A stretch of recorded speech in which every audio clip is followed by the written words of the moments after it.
Welcome back to my channel. இன்னொரு happy news for subscriber. நான் மே 1ஆம் தேதி தான் சேனல் ஆரம்பிச்சேன். மே 1ஆம் தேதி நான் சேனல் ஆரம்பிக்கும்போது நான் எல்லார்ட்டையும் சொன்னது கவுன்சிலிங் ஸ்டார்ட் ஆகும்போது நான் வந்து ஒரு 5000 சப்ஸ்கிரைபர் வந்துட்டு அந்த 5000 சப்ஸ்கிரைபருக்கு நான் ரொம்ப ஜெனியூனாக இருப்பேன்னு சொன்னேன். பை காட் கிரேஸ் நேற்று கரெக்டாக வந்து 5000 சப்ஸ்கிரைபர் வந்துட்டாங்க. Thanks for all my subscriber and my well-wishers. ஏன்னா சப்ஸ்கிரைபரோட தான் எனக்கு சப்போர்ட் பண்ணவங்க நிறைய பேர் இருக்காங்க. அவங்க எல்லாத்துக்கும் தேங்க்ஸ்.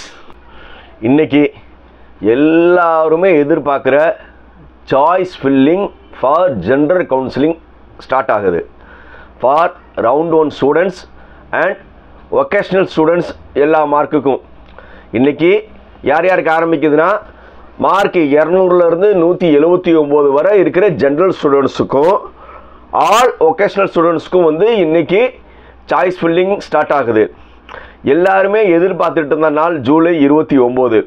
இது எப்படின்னா ஒரு பப்ளிக் எக்ஸாம் எழுதுகிற மாதிரி தான்.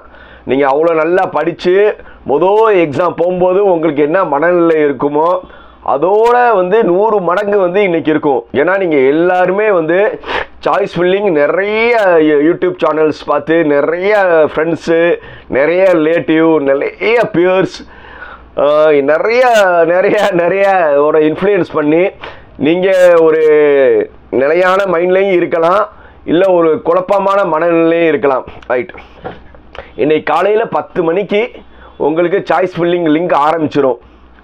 இந்த வீடியோவில் சாய்ஸ் ஃபில்லிங்கில் நீங்கள் என்னென்ன பண்ணக்கூடாது முதல்ல அது சொல்லிடுறேன்.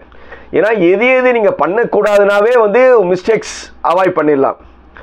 முதல்ல ஆரம்பித்த உடனே 29ஆம் தேதி இன்றைக்கி மொதல் 10 மணினா நான் 10:01 நான் சாய்ஸ் போட ஆரம்பிச்சிருவேன். நான் வேகமாக சாய்ஸ் போட்டு முடிச்சிட்டா எனக்கு சீட் கிடச்சிரும் அப்படின்னு ஒரு தவறான புரிதல் நிறைய பேர்கிட்ட இருக்குது. அது பண்ணக்கூடாது. ஏன்னா சர்வர் முதல்ல ஆரம்பிக்கும் போது அவங்க ஒரு ட்ரையல் ரன் மாதிரி இருக்கும். ஏன்னா ஒரு சர்வர் இருக்கும், ஒரு சில டேட்டாஸ் மின் இருக்கும். அதுக்கப்புறம் அவங்க மறுபடியும் சர்வர் நிப்பாட்டி எல்லாம் சரி பண்ணுறதுக்கான வாய்ப்புகள்லாம் இருக்குது. ஸோ அதனால் எடுத்துறையே நீங்கள் யாருமே பண்ணக்கூடாது. ரொம்ப கூலாக இருங்க. ஒரு 2-3 மணி நேரம் சர்வர் நார்மல் ஆகட்டும். ஒரு ஆஃப்டர் 1 மணிக்கு மேலே நீங்கள் கூலாக ஆரம்பித்தா போதும். புரியுதா? பதட்டப்பட தேவையில்லை. அதுக்கு முன்னாடி இதுதான் சாய்ஸ் ஃபில்லிங்கில் நீங்கள் காலேஜ் சூஸ் பண்ணுறதா உங்களுடைய வாழ்க்கை.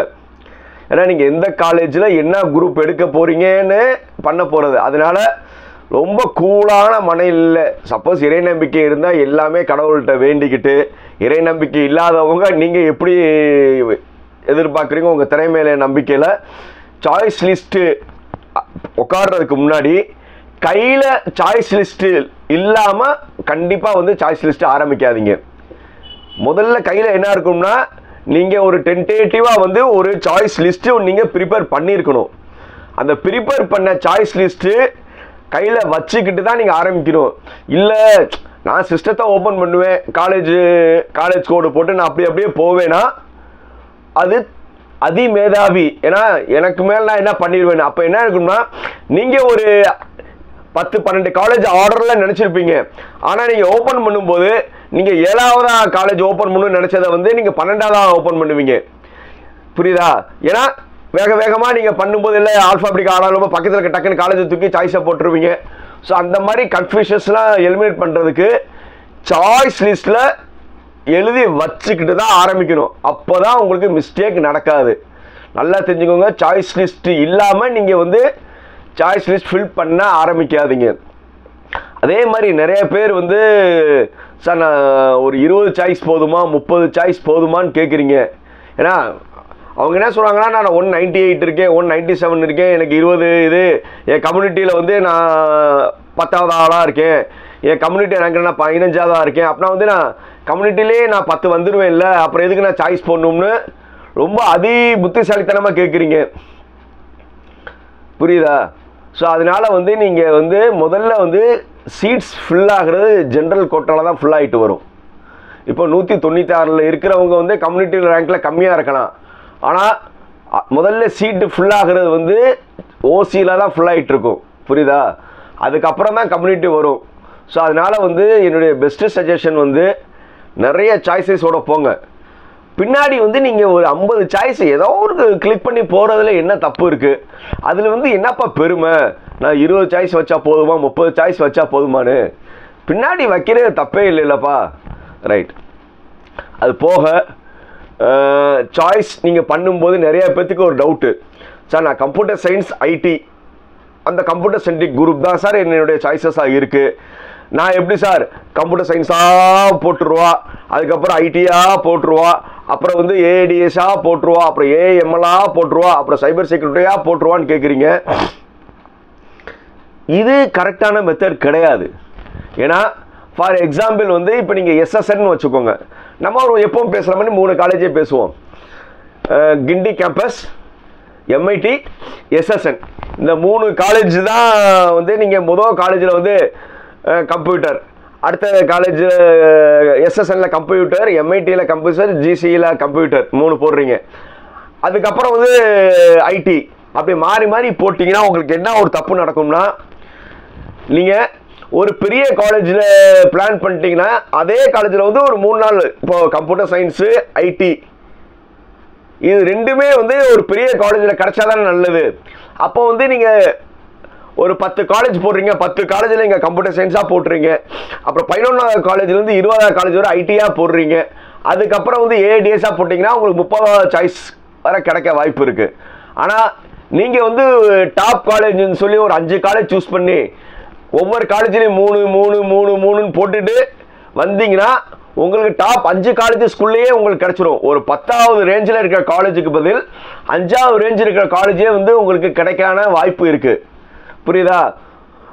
அதனால வந்து முதல்ல வந்து கம்ப்யூட்டர் எப்படி தேடும்னா, நீங்கள் போட்ட ஆர்டர் தான், நீங்கள் serial number choice 1 choice 2 choice 3 choice 4 அப்படி தான் கம்ப்யூட்டர் தேடும்.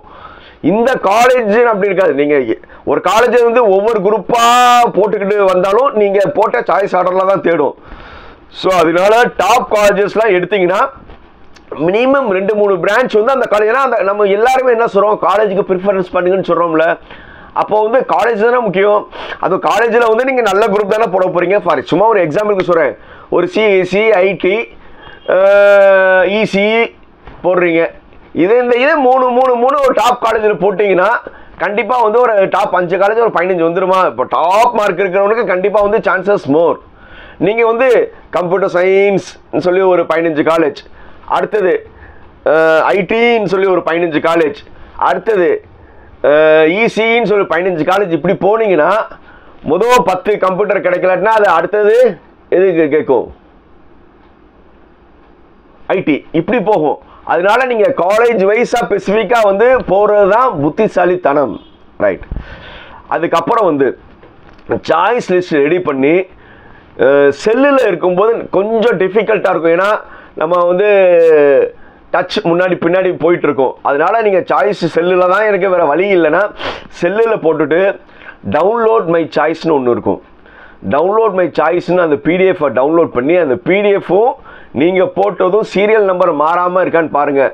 அப்படி ஏதாவது சேஞ்சஸ் இருந்துச்சுன்னா ரீஆர்டர்னு ஒரு பட்டன் இருக்கும், அதை அமுக்கிட்டு கர்சரை மேலே கீழே ஆரோ இருக்கும், அந்த ஆரோவை அமுக்கிட்டு போய் மறுபடியும் செட் பண்ணிவிட்டு நீங்கள் மாற்றின பிறகு மறுபடியும் டவுன்லோட் மை பிடிஎஃப் எடுத்து பார்த்துட்டு தான் நீங்கள் என்ன செய்யணும், ஒரு ஃபைனல் டிசிஷன் எடுக்கணும். அதனால் வந்து இன்றைக்கி ஒரு நாள் ரஃப்பாக ட்ரை பண்ணுங்கள். நாளைக்கு வந்து ஒரு விக்ரஸாக வந்து ஒரு 80% முடிச்சிருங்க. மேக்ஸிமம் நாளைக்கே வந்து ஆல்மோஸ்ட் நீங்கள் ஃபைனல் பண்ணுற மாதிரி பார்த்துக்கோங்க. நாளை கழித்து நீங்கள் ப்ரோலாங் சொல்லி நீங்கள் எடுத்துகிட்டு போனீங்கன்னா மத்தியானம் 12 மணிக்குள்ளே முடிச்சிருங்க. 1 மணிக்குள்ளே முடிச்சிருங்க. நான் லாஸ்ட் மினிட் வரை நான் ஒர்க் பண்ணுவேன்னா கண்டிப்பாக அது பண்ணாதீங்க. மேக்ஸிமம் நீங்கள் லாக் போடாதீங்க, அது ஆட்டோ லாக் ஆகிடும். ஆனால் ஒரு சிலவங்க கண்டிப்பாக லாக் போட்டே ஆகணும். யார் லாக் போடணும்னா, ஏதோ ஒரு காலேஜில் வந்து நீங்கள் யூசர் நேம் பாஸ்வேர்டு கொடுத்துருந்துருப்பீங்க. கொஞ்சம் உங்களுக்கு பிடிக்காத காலேஜில் வந்து அவங்க யாரோ சொன்னதுக்காக யூசர் நேம் பாஸ்வேர்டு கொடுத்து, இல்லை ஸ்காலர்ஷிப் தரேங்க சொல்லி யூசர் நேம் பாஸ்வேர்டு அவங்களுக்கு கொடுத்துருந்துருப்பீங்க. அதே மாதிரி ஏதாவது ட்ரஸ்ட்டில் வந்து உங்களோட யூசர் நேம் பாஸ்வேர்டு கொடுத்துருந்துருப்பீங்க. இப்போது வந்து அது மூலியமாக போக வேணாம், நான் சாய்ஸ்லேயே நான் நல்லா எடுத்துக்கிறேன்னு நினைக்கிறவங்க, ஏன்னா உங்களோட யூசர் நேம் பாஸ்வேர்டு அவங்ககிட்டே இருக்குது. இந்நேரம் நீங்கள் பாஸ்வேர்டு நீங்கள் மாற்றிருந்தீங்கன்னா நல்லது. ஏன்னா ஃபர்கட் பாஸ்வேர்ட் போட்டாலும் நீங்கள் சொன்ன மெயிலுக்கு தான் வரும். அந்த மாதிரி கேண்டிடேட் வந்து நீங்கள் என்ன செய்யணும்னா, சார் அவங்ககிட்ட இருக்குது, அவங்களும் ஓப்பன் பண்ணி ஏதாவது தப்பு பண்ணிடுவாங்கன்னு பயந்தீங்கன்னா லாக் நீங்கள் போட்டுருங்க. ஏன்னா யார் யார் லாக் போடணும்னா, ஏதோ ட்ரஸ்ட்டில் வந்து உங்களோட யூசர் நேம் பாஸ்வேர்டு, ஏன்னா அந்த ட்ரஸ்ட்டோட யூசர் நேம் பாஸ்வேர்டு ஒரு சிலவங்க ஓப்பன் பண்ணியிருப்பாங்க. அதே மாதிரி ஒரு சில காலேஜ் ரொம்ப புத்திசாலித்தனமாக அவங்க காலேஜ் டம்மியாக ஒரு யூசர் நேம் டம்மியாக ஒரு பாஸ்வேர்ட் போட்டு கிரியேட் பண்ணியிருப்பாங்க. ஏன்னா அவங்களுடைய இமெயில் போட்டாங்கன்னா ஃபர்கட் பாஸ்வேர்ட் போட்டால் அவங்களுக்கு தானே போகும். அப்படி வந்து அவங்களுடைய யூசர் நேம் பாஸ்வேர்டு இருந்துச்சுன்னா அவங்க மட்டும் ஏழியராக கடை காலேஜ் சாய்ஸ்லாம் போட்டுட்டு லாக் போட்டுருங்க. சார் லாக் போட்டால் வந்து ஓடிபி அவங்களுக்கு தான் போகும், செல் நம்பர் அவங்க தான் நினச்சிங்கன்னா ஷார்ட்கட் இதை மனசில் வச்சுக்கோங்க. இது வந்து 3 தடவை நீங்கள் ஓடிபி போட்டிங்கன்னா அதுக்கப்புறம் வந்து ஓடிபி போட முடியாது, லாக் ஆயிரும். எத்தனை தடவை? 3 தடவை ஓடிபி. நீங்கள் என்ன செய்கிறீங்கன்னா, அந்த மாதிரி வந்து ஒரு ட்ரஸ்ட்லேயோ ஒரு காலேஜ்லேயோ நீங்கள் யூசர் நேம் பாஸ்வேர்ட் கொடுத்துட்டேன் சார் அவங்க ஏதாவது பண்ணிடுவாங்க பயந்தீங்கன்னா ஓப்பன் பண்ணுங்க. டக்குன்னு நீங்கள் என்ன செய்கிறீங்கன்னா, லாக் மை சாய்ஸ்னு போட்டோன்னே டக்குன்னு ஒரு ஓடிபி வந்து 6 டிஜிட்டில் வரும். நீங்கள் அந்த 6 டிஜிட்டில் 1 2 3 4 5 6 போட்டு என்ன செய்கிறீங்க, சப்மிட் பண்ணுங்க. ராங் பாஸ்வேர்டுன்னு கேட்கும். மறுபடியும் வந்து நீங்கள் என்ன செய்கிறீங்கன்னா, இன்னும் ஒரு 6 நம்பர் மாற்றி போடுங்க. 7 8 3 4 3 என்ன போட்டு மறுபடியும் நீங்கள் சப்மிட் பண்ணிட்டீங்கன்னா ராங் பாஸ்வேர்டுன்னு கேட்கும். ரைட். அதுக்கப்புறம் வந்து மறுபடியும் வந்து இன்னொரு 6 டிஜிட்டில் வந்து ஒரு பாஸ்வேர்ட் போடுங்க. போட்டிங்கன்னா என்ன ஆயிரும்னா அதுக்கப்புறம் வந்து என்ன செய்ய முடியாது, லாக் ஆகிரும். 3 தடவை வந்து நீங்கள் தப்பாக வந்து ஓடிபி போட்டிங்கன்னா அதோட வந்து என்ன 3 தடவை தான் அட்டம் பண்ண முடியும். சாய்ஸ் 1 சாய்ஸ் 2 அது கேட்கும். உங்களுக்கு இன்னும் ஒரு சான்ஸ் தான் இருக்குது, இதுக்கப்புறம் நீங்கள் போட அந்த மாதிரி நீங்கள் ஒரு 3 இது போட்டு முடிச்சிட்டிங்கன்னா லாக் ஆகிரும். நல்லா இருக்கா இந்த டிப்ஸு? ஸோ அந்த மாதிரி வந்து ஏதோ ஒரு டெஸ்ட்லேயோ ஏதோ ஒரு காலேஜ் சின்ன லெவல் காலேஜில் கொடுத்து அவங்க எதாவது பண்ணிடுவான்னு நினச்சிங்கன்னா நீங்கள் இங்கே டக்குன்னு ஆரம்பித்து இந்த பாஸ்வேர்டு வந்து 3 தடவை வேறு நம்பராக போட்டு பண்ணிங்கன்னா அதுக்கப்புறம் அவங்களும் பண்ண முடியாது. ஸோ அதனால் எவ்வளோக்கெவ்வளோ நீங்கள் சாய்ஸஸ் வந்து நீங்கள் நிறையா போடுறீங்களோ அவ்வளோக்கெவ்வளோ நல்லது. சாய்ஸில் வந்து ஓவர் வஞ்சனை பண்ணாதீங்க, நிறையா வைங்க. 100 150. ஏன்னா நீங்கள் ஒரு கண்டிப்பாக வந்து உங்கள் ரேஞ்சுக்கு தெரியும் சார், இங்கே 40 50 எனக்கு கிடச்சிரும் தெரியும், அது எனக்கும் தெரியும். பட் இருந்தாலும் வந்து ஒரு ஓவர் சேஃப்டிக்காக தான் வந்து வேறு பிரான்ச்சோ இல்லை கொஞ்சம் அடுத்த மார்க் கம்மியாக இருக்க காலேஜோ போட சொல்கிறது. ஏன்னா நாட் அலாட்டட்னு வந்துட்டா வந்து அதோட ஆனால் இவ்வளோ மார்க் எடுத்துகிட்டு உங்களுக்கு இந்த ரவுண்டில் நாட் அலாட்டட் வந்துச்சுன்னா நீங்கள் அடுத்த ரவுண்டு பையனோட மார்க்கில் இருக்கிற காலேஜ் தான் நீங்கள் எடுக்க முடியும். ஸோ அதனால தான் நான் நாட் அலாட்டட் வரவேன். நாட் அலாட்டட் வராமல் உங்களுக்கு ஏதோ ஒரு காலேஜ் வந்தாலும் அக்செப்ட் அண்ட் அப்போர்ட் போட்டு நம்ம என்ன செஞ்சுக்கலாம், முன்னாடி இருக்க காலேஜே தேடிக்கலாம். ஸோ அதனால தான் சாய்ஸு நிறையா போட சொல்கிறது. இது நிறைய ஸ்டூடெண்ட்ஸ் நம்மகிட்ட வந்து சார் 30 சாய்ஸ் போடுவான் 40 சாய்ஸ் போடுறான்னு கேட்குறீங்க. ஏன் தம்பிகளா, ஏன் தங்கச்சிகளா, போடுங்க, நிறையா போடுங்க. பின்னாடி தானே உங்களுக்கு கண்டிப்பாக வந்து உங்கள் மார்க்குக்கு வந்து முன்னாடியே கிடச்சிரும். பட் இருந்தாலும் பின்னாடி போகிறதுல தப்பே இல்லைல்லப்பா. இது ஏதாவது அதனால் வந்து நீங்கள் சாய்ஸஸை சும்மா நிறையா போட்டு வைங்க. இன்னும் உங்களுக்கு ஏதாவது டவுட் இருந்துச்சுன்னா எப்போ ஒன்றுமே கால் பண்ணுங்கப்பா. நான் ஏற்கனவே சொன்ன மாதிரி, ஏன்னா இது உங்களுடைய வாழ்க்கை. நல்ல காலேஜில் நல்ல குரூப் எடுத்துட்டிங்கன்னா உங்கள் லைஃபே மாறிடும், புரியுதா? ஸோ அதே மாதிரி வந்து நிறையா தடவை சொல்கிற மாதிரி தான், நீங்கள் ஸ்பெசிஃபிக்காக ஒரு பிரான்ச்சை மட்டும் நோக்கி போகாதீங்க. ஒரு நல்ல காலேஜில் ஒரு 2-3 பிரான்ச் காம்ப்ரமைஸாக போக. ஏன்னா காலேஜ் தான் டிசைட் பண்ணும். நீங்கள் வந்து பர்டிகுலராக வந்து கம்ப்யூட்டர் சென்ட்ரிக் பிரான்ச்சஸ்ன்னு சொல்லி போனீங்கன்னா மேபி கிரேஸாக வந்து கம்ப்யூட்டர் இருக்கலாம், பட் வந்து ஒரு நல்ல காலேஜில் வந்து உங்களுக்கு கிடைக்காது. ஸோ அதனால் ஒரு 3-4 கம்ப்யூட்டர் குரூப்ஸ் கோரோட சாய்ஸஸோடு போனீங்கன்னா உங்களுக்கு ஒரு நல்ல காலேஜ் கிடைக்கும். ஸோ காலேஜை வந்து ஃபஸ்ட்டு இம்பார்ட்டன்ஸ் கொடுங்க, அதுக்கப்புறம் வந்து உங்களுடைய இன்ட்ரெஸ்ட்டும் கொடுங்க. ஸோ அதனால் உங்களுக்கு எந்த டவுட் இருந்தாலும் எப்போ வேணுமாலும் நம்பர் இருக்குது, கால் பண்ணுங்கள். சார் லேட் நைட் ஆகிடுச்சு, சார்கிட்ட வந்து சஜஷன் கேட்டால் ஏதாவது தப்பான இருப்பா, அதெல்லாம் ஒன்றுமே கிடையாது. ஏன்னா வந்து நான் சஜஷன் கொடுக்க தான் இருக்கேன். காலேஜ் எல்லாம் நீங்கள் தான் டிசைட் பண்ணணும். நான் எதுவுமே காலேஜ் சொல்ல மாட்டேன். போன வருஷம் இதுக்கு அது பிரகாரம் நீங்கள் போட்டுக்கோங்க, உங்களுக்கு பிடிச்ச காலேஜ் போடுங்க தான் நான் என்னுடைய எல்லா வீடியோஸ்லையும் சொல்லியிருப்பேன். நீங்கள் காலேஜை சூஸ் பண்ணுங்கள். அதில் வந்து எது சார் முன்னாடி வைக்கலாம்னா லைட் சஜஷன் கொடுக்கலாம். புரியுதா? நீங்கள் தான் காலேஜ் டிசைட் பண்ணணும். அதே மாதிரி 7.5 ஸ்டூடெண்ட்ஸ் வந்து நீங்கள் நிறைய சாய்ஸ் வைங்க. நீங்கள் வந்து ஒவ்வொரு உங்கள் உள்ளே போய் பார்த்தீங்கன்னா ஓசி உங்களுடைய கம்யூனிட்டி இது 2 தான் காட்டும். அப்போ வந்து நீங்கள் ரொம்ப செலக்டிவாக என்ன செய்யணும், ஃபஸ்ட் 7.5 ஸ்டூடெண்ட்ஸ்க்கு வந்து ரொம்ப சாய்ஸஸ் கம்மியாக இருக்கும். அவங்க வந்து நிறையா வைக்கணும். வச்சுக்கிட்டே வாங்க. ஒரு 150 200 கூட நல்ல காலேஜாக வைங்க. எல்லா யூடியூபர்ஸும் சொல்கிறாங்களே டாப் காலேஜுங்க. அந்த டாப் காலேஜை அப்படியே வரிசையாக வச்சுட்டு வந்துடுங்க. யார் 7.5 ஸ்டூடெண்ட்ஸ் அது வச்சாதான் தம்பிகளாக வந்து, ஏன்னா கடைசி அந்த 180 179 185 இருக்கிறவங்களுக்குலாம் வந்து எந்த காலேஜ் எது கிடைக்கும் நமக்கு சொல்ல முடியாது. ஸோ அதனால் நீங்கள் சாய்ஸஸ் நீங்கள் நிறையா வைங்க. எவ்வளோக்குள்ள நீங்கள் சாய்ஸஸ் 7.5 ஸ்டூடெண்ட்ஸ் வைக்கிறீங்களோ உங்களுக்கு நல்ல காலேஜ் கிடைக்கணும். புரியுதா? ஸோ அது ஓவர் பதட்டப்படாதீங்க, கூலாக ஹேண்டில் பண்ணுங்கள். அதே மாதிரி வந்து நம்பிக்கையான இருக்கவங்ககிட்ட டிஸ்கஸ் பண்ணுங்கள். நல்லா தெரிஞ்சுக்கோங்க, நம்பிக்கையாக உங்கள் அம்மா அப்பா உங்களுடைய வெல்விஷர் இவங்ககிட்ட மட்டும் டிஸ்கஸ் பண்ணுங்கள். இல்லை ஈவன் இடையன்ட்டே டிஸ்கஸ் பண்ணாதீங்க.